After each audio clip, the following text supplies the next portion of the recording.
Baik, bismillahirrahmanirrahim. Assalamualaikum warahmatullahi wabarakatuh. Alhamdulillahillazi hadana li hadza wa ma kunna linahtadiya laula an hadanallah. Asyhadu an la ilaha illallah wa asyhadu anna Muhammadan abduhu wa rasuluh. Rabbitu billahi rabba wa bil islam madina wa bi Muhammadin nabiyya wa rasulah. Rabbi syarah li sadri wa yassir li amri wahlul 'uqdatam min lisani yafqahu qawli. Puji kepada Allah, salawat kepada Nabi. Baik, pada kesempatan kali ini kami dari kelompok 9 akan mempresentasikan materi mengenai persekutuan likuidasi yang mana beranggotakan 3 orang. Saya sendiri Heratunisa Wahab sebagai moderator sekaligus pemateri pertama, dan saudara Syahrul Nasaruddin sebagai pemateri kedua, dan saudari Dian Sasmita sebagai pemateri ketiga. Baik, untuk mengefisienkan waktu, saya akan membahas materi pertama. Slide selanjutnya. Yang mana pada materi pertama membahas mengenai gambaran umum likuidasi persekutuan. Yang pertama, pembubaran, di mana pembubaran adalah pengakhiran persekutuan. Ini bisa terjadi karena pemberitahuan pengunduran diri sekutu, kesepakatan semua sekutu, atau terpenuhinya batas waktu atau tujuan persekutuan. Pembubaran juga dapat disebabkan oleh pelanggaran hukum atau keputusan pengadilan jika tujuan ekonomis tidak tercapai atau bisnis tidak dapat dilanjutkan. Pada saat pembubaran, persekutuan memulai proses terminasi bisnisnya. Perjanjian persekutuan dapat mencakup ketentuan untuk membeli kepemilikan sekutu yang keluar untuk menghindari pembubaran mendadak. Slide selanjutnya. Terminasi dan likuidasi. Adapun proses terminasi dimulai setelah pembubaran. Persekutuan beroperasi untuk tujuan khusus penyelesaian bisnis. Ini mencakup penagihan piutang, konversi aset non-kas menjadi kas, pembayaran kewajiban, dan distribusi saldo neto kepada sekutu. Yang kedua, pinjaman dari sekutu. Liabilitas persekutuan kepada sekutu atas pinjaman memiliki status yang sama dengan liabilitas kepada kreditor pihak ketiga dan harus dibayar selama terminasi. Yang terakhir, defisit akun modal. Sekutu dengan defisit modal harus berkontribusi untuk memulihkannya jika gagal. Sekutu lain harus berkontribusi sesuai proporsi pembagian kerugian. Laba atau rugi selama likuidasi didistribusikan berdasarkan rasio laba dan rugi normal, kecuali ada rasio likuidasi dalam perjanjian persekutuan. Slide selanjutnya.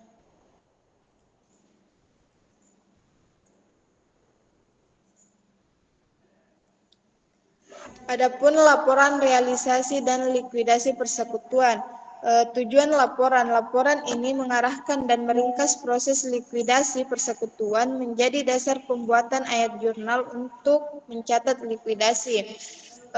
Adapun isi laporan yang menyajikan pengaruh likuidasi terhadap akun-akun laporan posisi keuangan persekutuan dalam bentuk kertas kerja, menunjukkan konversi aset menjadi kas, alokasi keuntungan atau kerugian, dan didistribusi kas.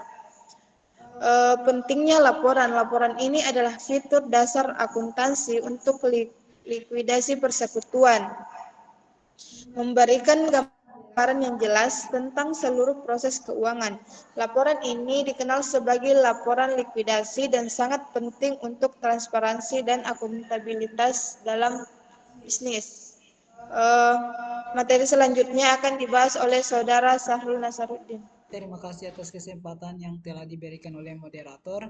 Di sini saya akan mempresentasikan mengenai likuidasi lumsum. Adapun poin-poin yang akan dibahas itu mengenai proses cepat, realisasi aset, dan beban likuidasi. Proses cepat yaitu seluruh aset dikonversikan menjadi kas dalam waktu singkat, kreditor dibayar, dan pembayaran tunggal lumsum dilakukan kepada sekutu. Kemudian realisasi aset. Penjualan aset seringkali mengalami kerugian seperti penjualan di cuci gudang atau penjualan kepada perusahaan likuidator. Piutang usaha dapat ditagih atau dijual kepada perusahaan anjak piutang. Adapun beban likuidasi itu melibatkan biaya hukum, akuntansi tambahan, dan biaya pelepasan usaha. Beban ini dialokasikan ke akun modal para sekutu sesuai rasio distribusi laba dan rugi. Meskipun kebanyakan likuidasi persekutuan terjadi selama periode yang lebih panjang, likuidasi lumsum merupakan titik fokus yang baik untuk menjelaskan konsep utama likuidasi persekutuan. Adapun ilustrasi likuidasi lumsum yaitu di sini ada memiliki tabel sekutu Aldi, Bayu dan Citra memiliki presentasi distribusi laba rugi. Aldi memiliki presentasi distribusi laba sebesar 40%, Bayu 40%, dan Citra 20% yang tanggal likuidasinya 1 Mei 2005. Ilustrasi ini menyajikan likuidasi yang dilakukan oleh persekutuan ABC dengan para sekutu Aldi, Bayu, dan Citra. Penyusunan presentase distribusi laba rugi pada tahun 2004 mencerminkan peran masing-masing sekutu.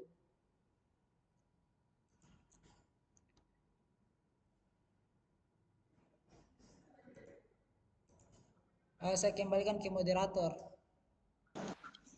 Baik, selanjutnya untuk materi terakhir saya serahkan kepada Saudari Dian Sasmita.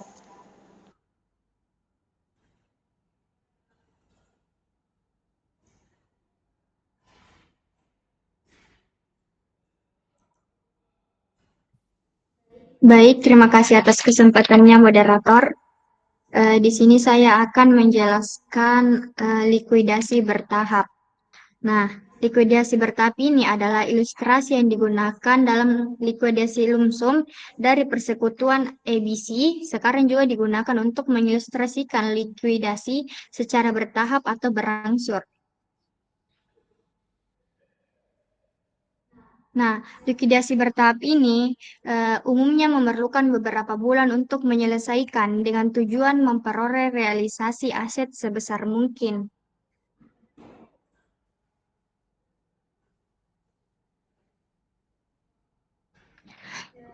Selanjutnya ada pembayaran periodik yang mencakup pembayaran cicilan atau bertahap kepada para sekutu selama periode likuidasi karena mereka memerlukan dana untuk keperluan pribadi. Yang selanjutnya itu adalah kehati-hatian akuntan. Akuntan harus berhati-hati saat mendistribusikan kas karena peristiwa di masa mendatang dapat mengubah jumlah yang harus dibayarkan kepada sekutu. Panduan praktis digunakan untuk membantu akuntan dalam menentukan pembayaran angsuran yang aman kepada para sekutu, memastikan proses yang adil dan akurat. Nah, di sini ada rencana distribusi kas. Yang pertama itu daya serap kerugian atau LAP, yang dimana kerugian maksimum yang dapat terjadi sebelum saldo akun modal sekutu dilunasi dihitung dari saldo modal dibagi bagian kerugian sekutu. Yang kedua ada itu proyeksi pro forma, yang dimana rencana ini merupakan proyeksi penggunaan kas apabila telah tersedia uang tunai, memberikan gambaran kepada sekutu mengenai pembayaran bertahap. Yang ketiga ada dasar penentuan, yang dimana distribusi bertahap aktual ditentukan dengan menggunakan laporan realisasi dan likuidasi, dilengkapi dengan skedul pembayaran aman kepada para sekutu. Konsep daya serap kerugian atau LAP ini sangat penting dalam mengembangkan rencana distribusi kas, memastikan bahwa setiap sekutu memahami potensi kerugian dan pembayarannya akan diterima. Baik, selanjutnya kita masuk ke dalam sesi tanya jawab. Saya persilakan kepada 3 orang penanya untuk memaparkan pertanyaannya. Baik, mungkin setelah penjelasan soal baru ada pertanyaannya dari teman-teman. Jadi kita beralih ke soal dulu. Oke, terima kasih atas kesempatan yang telah diberikan. Di sini saya akan mempresentasikan mengenai likuidasi lump sum dari soal S16 garis miring 11 garis miring datar 11. Nah, di situ ada soal mengenai persekutuan likuidasi lump sum. Di mana soalnya itu persekutuan catur, Dadan, dan Garnadi, EDG telah memutuskan untuk melakukan likuidasi per tanggal 1 Desember 2006. Laporan posisi keuangan per tanggal 1 Desember 2006 adalah sebagai berikut. Ini adalah laporan posisi keuangan. Oke, di sini saya akan mempresentasikan mengenai latihan soal S16 garing datar 11 yang dimana mengenai likuidasi lump sum. Adapun soalnya itu yang pertama, persekutuan catur Dadan dan Garnedi atau disingkat CDG telah memutuskan untuk melakukan likuidasi per tanggal 1 Desember 2020 yang dimana laporan posisi keuangan atau neraca per tanggal 1 Desember 2006 adalah sebagai berikut. Nah, di sini ada persekutuan CDG, laporan posisi keuangannya pada tanggal per 1 Desember 2006. Adapun aset terdiri dari kas sebesar 25 juta, piutang usaha piutang neto atau bersih sebesar 75 juta, persediaan sebesar 100 juta, aset tetap neto sebesar 300 juta, dan total aset sebesar 500 juta. Adapun di posisi liabilitas dan ekuitas, liabilitas terdiri dari utang usaha sebesar 270 juta. Adapun modal atau ekuitas terdiri dari modal catur sebesar 120 juta, modal Dadan sebesar 50 juta, modal Garnedi sebesar 60 juta, dan total modal sebesar 230 juta. Adapun penjumlahan antara liabilitas dan ekuitas sebesar 500 juta. Nah, di sini ada informasi tambahan mengenai soal ini. Nah, yang pertama, aset pribadi tidak termasuk kepentingan modal persekutuan. Nah, dan liabilitas pribadi dari masing-masing sekutu per tanggal 1 Desember 2006 adalah sebagai berikut. Aset pribadi dari catur sebesar 250 juta, Dadan sebesar 300 juta, dan Garnedi sebesar 350 juta. Adapun liabilitas pribadi mereka terdiri dari catur sebesar 230 juta, Dadan 240 juta, Garnedi 325 juta. Adapun kekayaan bersih pribadi dari catur sebesar 20 juta, Dadan 60 juta, dan Garnedi sebesar 25 juta.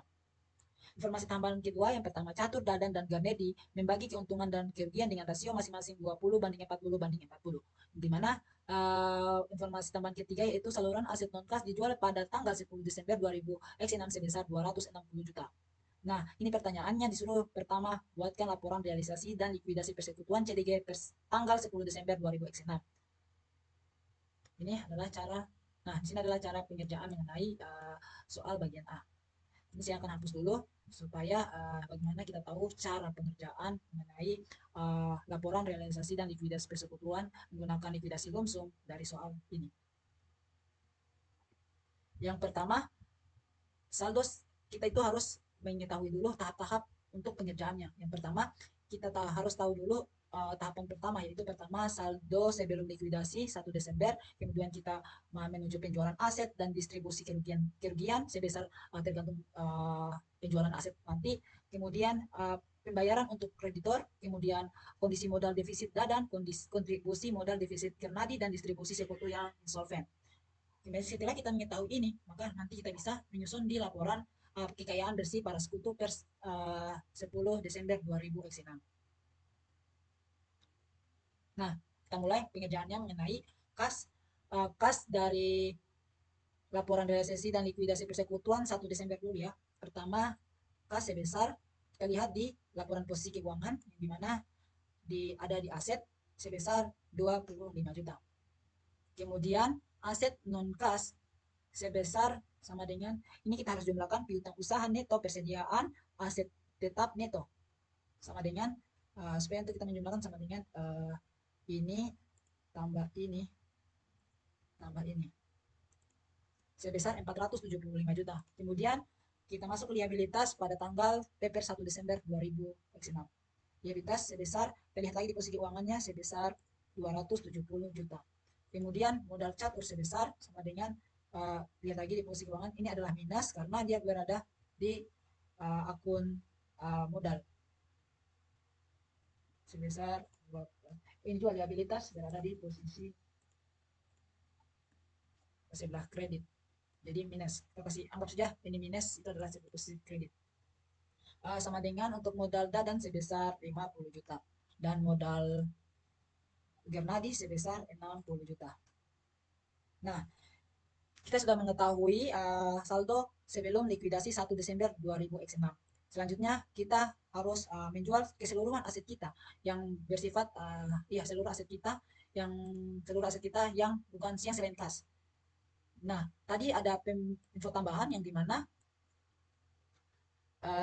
seluruh aset non kas dijual pada tanggal 10 Desember 2000X6 sebesar 260 juta.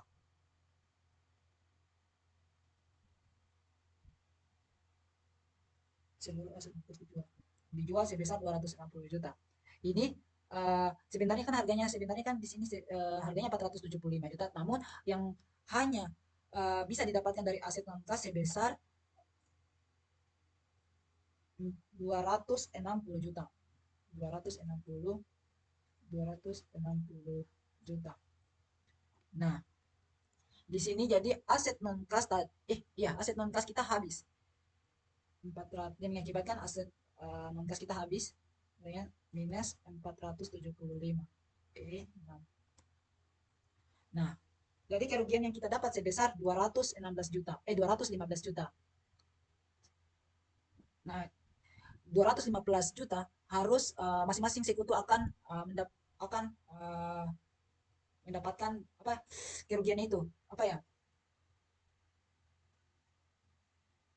distribusi kerugian akan dikenakan oleh masing-masing sekutu. Nah, caranya begini, 200 sama dengan kerugian dikali dengan persenan, berapa persen modal catur. Kemudian begitu juga dengan modal dadan dikali dengan 40% dari modalnya. Kemudian begitu juga dengan modal Garnedi dikali dengan modal Garnedi.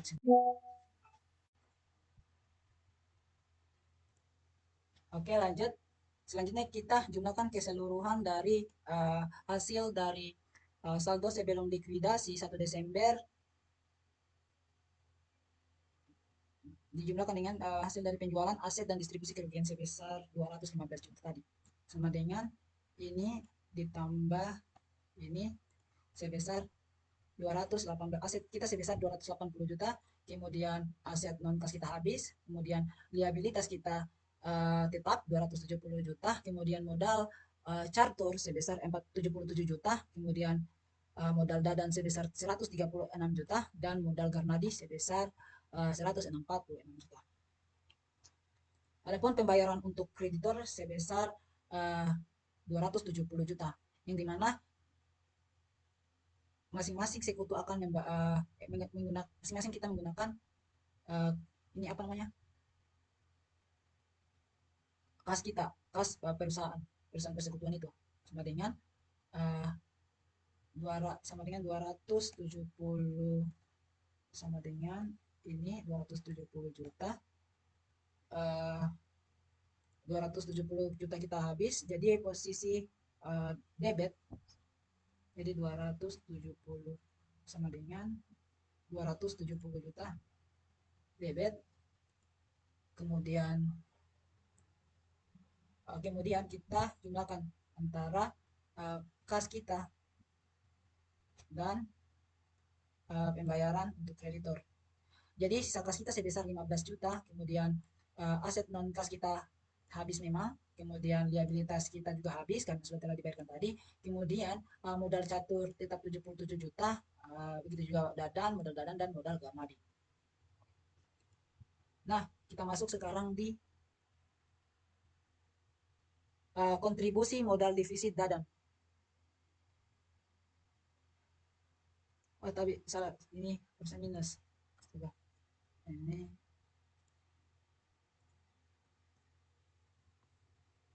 modal dadan tadi sebenarnya 50 juta, sisa 36 juta karena membayar kerugian besar, kemudian modal Garnadi juga begitu karena membayar kerugian.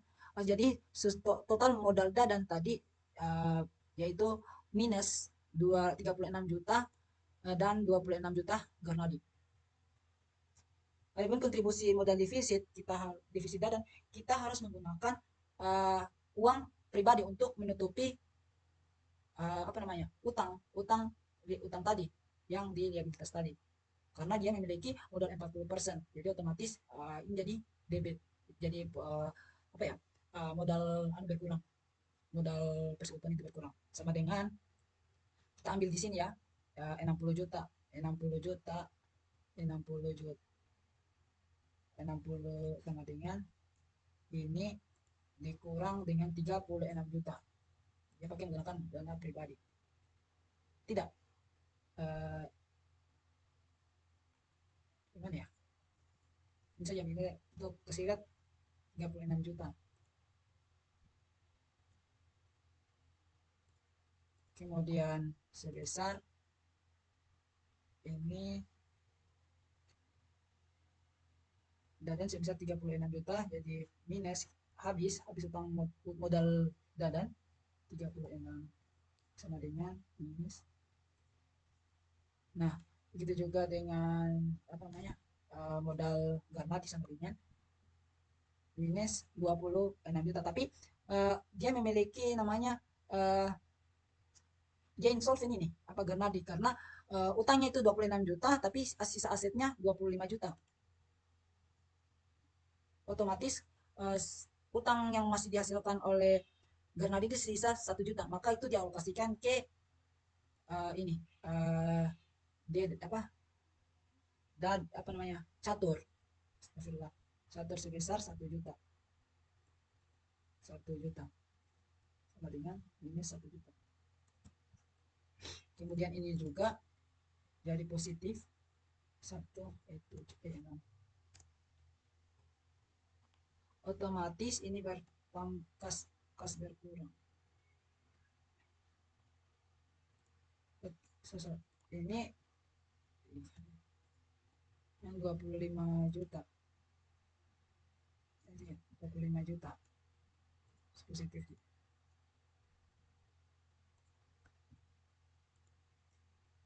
Nah, kita jumlahkan antara kontribusi modal defisit Dadan, kontribusi modal defisit Garnadi, dan distribusi sekutu yang insolven. Sama dengan sum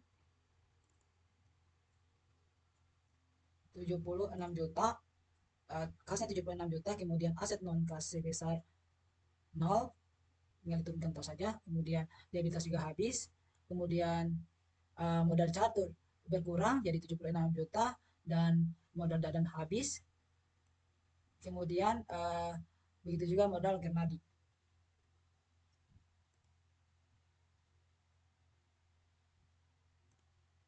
Nah, untuk pembayaran lumsum kepada sekutu kita kalau kita menghabiskan ini tinggal kita ini sama dengan 76 juta, kita habiskan sebenarnya 76 juta 76 juta 6 itu dipindahkan di sini. Ini positif, ini negatif, ini debit, ini kredit.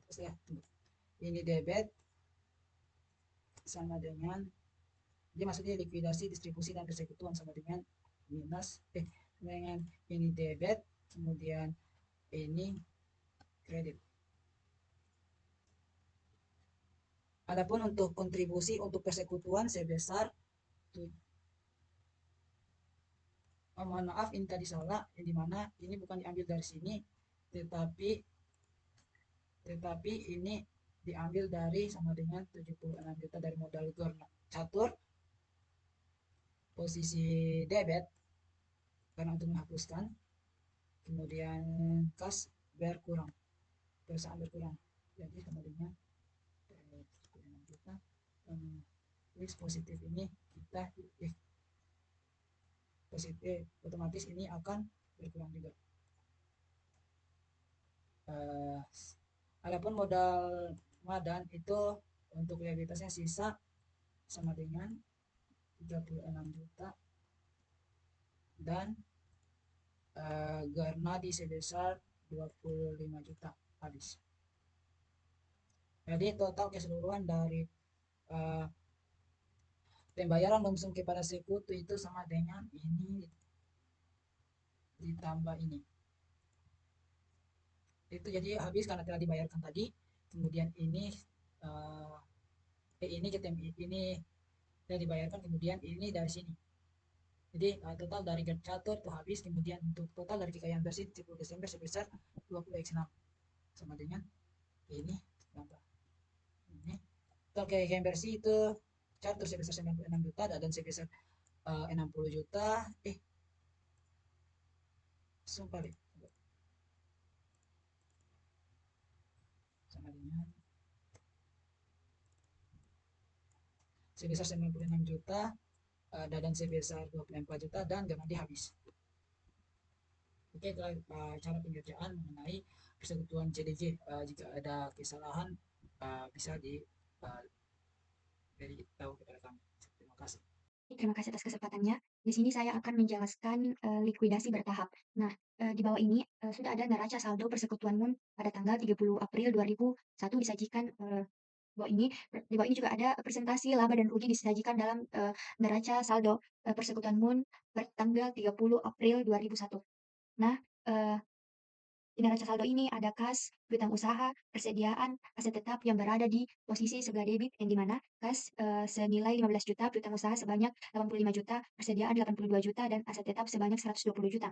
Dan selanjutnya utang usaha, modal mantil 60%, modal ondan 20%, modal naura 20%, yaitu berada pada posisi sebelah kredit, yang dimana utang usaha sebanyak 90 juta, modal mantil 60% sebanyak 80 juta, modal ondang 20% sebanyak 72 juta, dan modal naura 20% sebanyak 60 juta. Jadi total keseluruhannya yaitu 302 juta.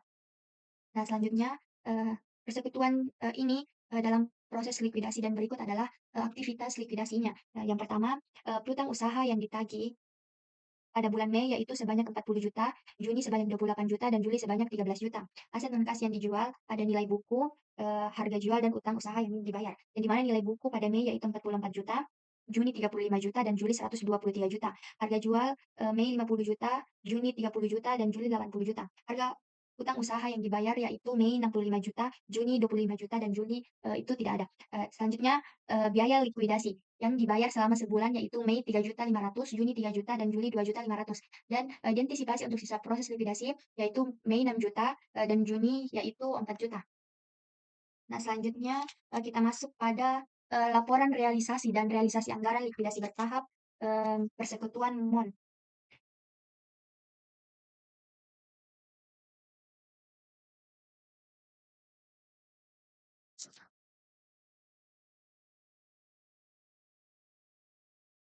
Yang dimana saldo sebelum likuidasi per 30 April yaitu 15 juta.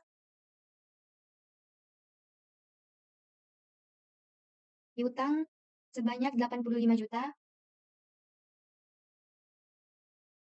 Aset non kas sebanyak 202 juta, yang dimana ini ditambah dan kewajiban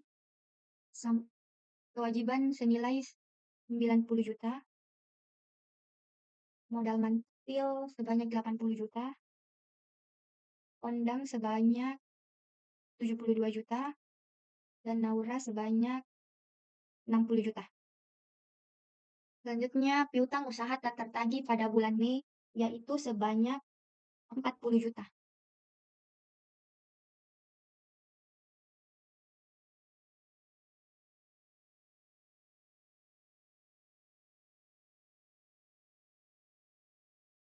Piutang berkurang berarti kas juga bertambah. Selanjutnya kita jumlahkan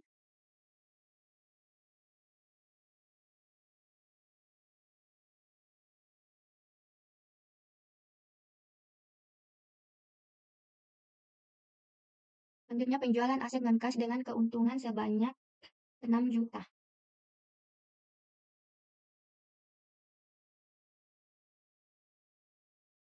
Dengan penjualan aset non kas yaitu sebanyak 50 juta, dan aset non kas berkurang sebanyak 44 juta. Selanjutnya kita kalikan 6 juta itu penjualan aset non kas dan keuntungan 6 juta dikali dengan masing-masing sekutu. Dikali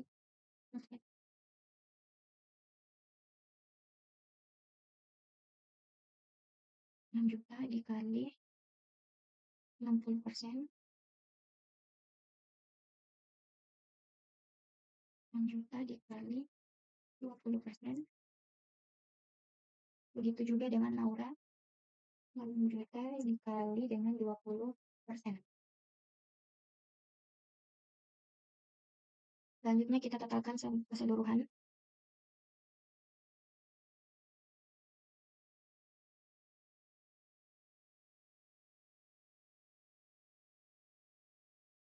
Selanjutnya utang usaha dibayar pada bulan Mei.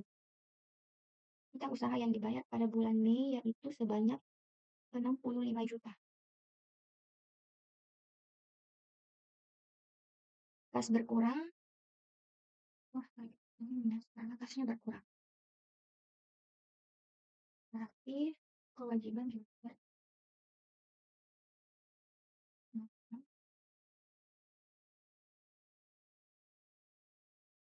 Selanjutnya kita totalkan keseluruhannya. Lalu kita jumlahkan semua total keseluruhan. Itu sudah berkurang menjadi 40 juta.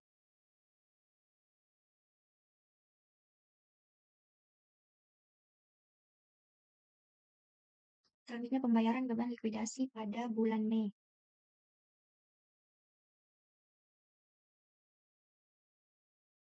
Pembayaran beban likuidasi pada bulan Mei yaitu sebanyak 3.500.000.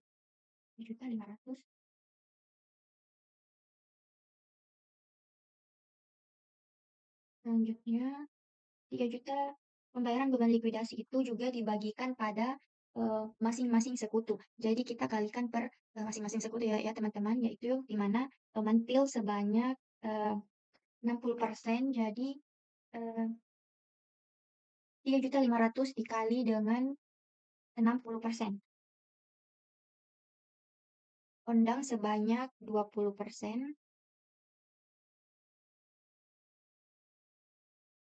Begitu juga dengan Naura. Naura juga sebanyak 20%.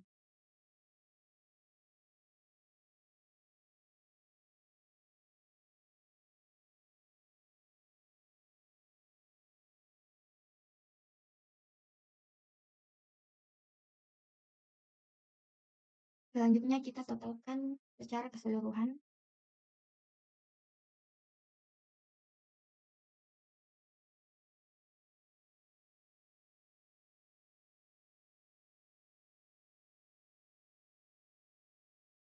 Selanjutnya pembayaran kepada sekutu Ondong, yaitu sebanyak 5.500.000.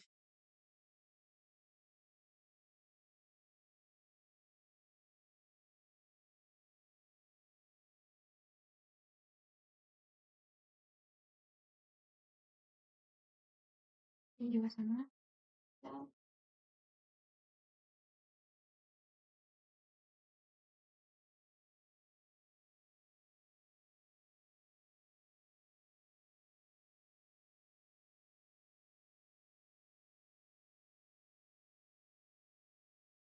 Lalu kita jumlahkan secara keseluruhan.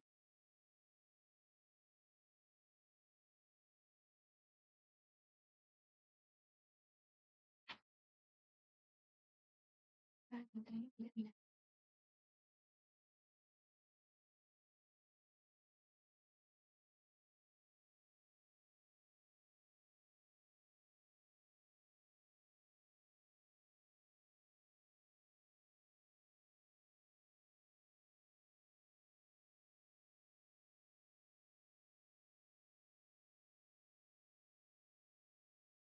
Lalu kita jumlahkan secara keseluruhan.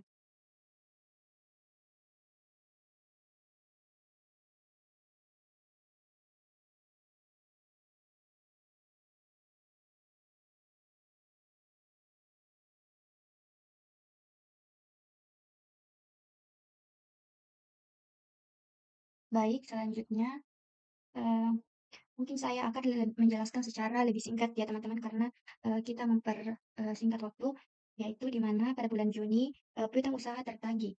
Nah, pada bulan Juni itu sebanyak 28 juta dan piutang berkurang, otomatis kas bertambah yaitu sebanyak 28 juta. Lalu kita totalkan secara keseluruhannya. Dan selanjutnya penjualan aset non kas dengan kerugian 5 juta. Nah, seperti dengan bulan Mei, utang usaha penjualan aset non kas dengan kerugiannya yaitu sebanyak 30 juta. Dan kita kalikan 5 juta dikali dengan kepada para sekutu. Dan hasilnya adalah mantil yaitu sebanyak 3 juta, ondong sebanyak 1 juta, dan naura sebanyak 1 juta. Selanjutnya utang usaha dibayar pada bulan Juni yaitu sebanyak 25 juta. 25 jutanya kita ambil di sini ya teman-teman. Nah, selanjutnya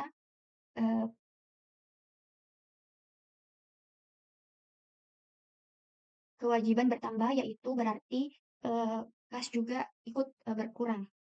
Selanjutnya pembayaran beban likuidasi pada bulan Mei yaitu sebanyak 3 juta. Bisa lihat teman-teman di sini, teman-teman di sini ya 3 juta. Lalu 3 juta ini kita kalikan lagi kepada masing-masing sekutu. Lalu kita totalkan secara keseluruhan dan selanjutnya yaitu pembayaran kepada sekutu ondong dan naura sebanyak 112 juta. Nah, 112 juta ini kita kalikan juga ke pada sekutu ondang dan naura. Selanjutnya pada bulan Juli, yang dimana piutang usaha yang ditagih bulan Juli yaitu sebanyak 13 juta. Lihat teman-teman di sini yaitu sebanyak 13 juta. Selanjutnya penghapusan sisa piutang. Nah, penghapusan sisa piutang yaitu sebanyak 84 juta. Lalu kita totalkan secara keseluruhan dan penjualan aset non kas dengan kerugian 43 juta. Lalu kita bagikan lalu kita kalikan kepada masing-masing sekutu. Selanjutnya pembayaran beban likuidasi pada bulan Juli yaitu sebanyak 2.500.000. 2.500.000 ini kita kalikan lagi kepada kita kalikan dan bagikan kepada masing-masing sekutu. Yaitu Mantili sebanyak 1.500.000, Ondong sebanyak 500, dan Naura sebanyak 500. Nah, selanjutnya pembayaran kepada sekutu Ondong schedule 2 yaitu sebanyak 182 juta. 182 juta ini kita bagikan kepada selanjutnya kita masuk pada persekutuan Moon schedule pembayaran aman kepada para sekutu yang dimana perhitungan di schedule 131 Mei 2001. Perhitungan distribusi kas yang tersedia per 31 Mei 2001. Nah, saldo modal 31 Mei sebelum distribusi kas yaitu Mantil sebanyak 74 juta, Honda sebanyak 70 juta, dan Naura sebanyak 58 juta. Bisa lihat teman-teman kembali lihat di sini total keseluruhannya yaitu sama ya. Selanjutnya asumsikan terjadi kerugian penuh sebesar 203 juta atas sisa aset non-kas termasuk piutang. Mantil sebanyak 222 juta 600. Ondang sebanyak 74 juta 200 dan Naura sebanyak 74 juta 200.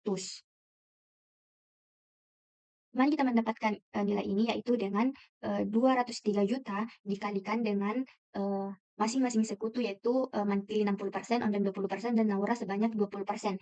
Selanjutnya adalah kemungkinan terjadi biaya likuidasi masa depan sebesar 6 juta. Nah, seperti asumsi yang terjadi kerugian penuh, yaitu kemungkinan terjadinya biaya likuidasi masa depannya juga sama 6 juta dikali dengan masing-masing sekutu yang dimana Mantili 60%, Ondang 20%, dan Naura 20%. Jadi totalnya itu Mantili 3.600.000, Ondang 1.200.000, dan Naura sebanyak 1.200.000.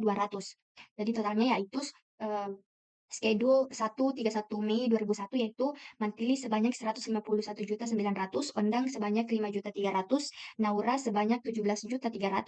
Nah, selanjutnya asumsikan potensi defisit Mantili akan diserap oleh Ondang dan Naura yang dimana di sini modal Mantili berkurang sebanyak 151.900.000 dan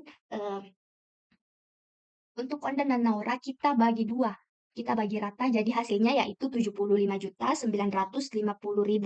Dan selanjutnya asumsikan potensi defisit Naura akan diserap oleh Ondang yang dimana Ondang menyerap 81.250, Naura sebanyak 93.250, dan pembayaran yang aman pada 31 Mei 2001 yaitu sebanyak 174 juta, untuk Ondang 174.500 dan 0 untuk Naura. Selanjutnya perhitungan distribusi kas yang tersedia per 31 Mei 2001. Nah, saldo sebelum 31 Mei sebelum distribusi kas yang dimana Ondang yang dimana Mantili berkurang sebanyak 69.500, Ondang sebanyak 74 juta, dan Naura sebanyak 56.500.000. Selanjutnya, asumsi terjadi kerugian penuh sebesar 140 juta atas sisa aset non-kas termasuk piutang, yang dimana ini 140 juta kita bagikan lagi kepada masing-masing sekutu. Jadi, Mantili itu sebanyak 184.800.000, Undang sebanyak 61.600.000, dan Naura sebanyak 61.600.000. Dan selanjutnya adalah kemungkinan terjadinya biaya likuidasi masa depan sebesar 4 juta. Nah, 4 juta ini kita kalikan lagi kepada masing-masing sekutu, yang dimana Mantili mendapatkan 2.400.000, Ondang sebanyak 800, dan Naura sebanyak 800. Jadi total keseluruhannya yaitu Mantili mendapatkan modal sekutunya yaitu sebanyak 117.700.000, Ondang 11.600.000, dan Naura sebanyak 5.900.000. Mungkin itu saja teman-teman yang bisa saya sampaikan. Saya kembalikan kemana?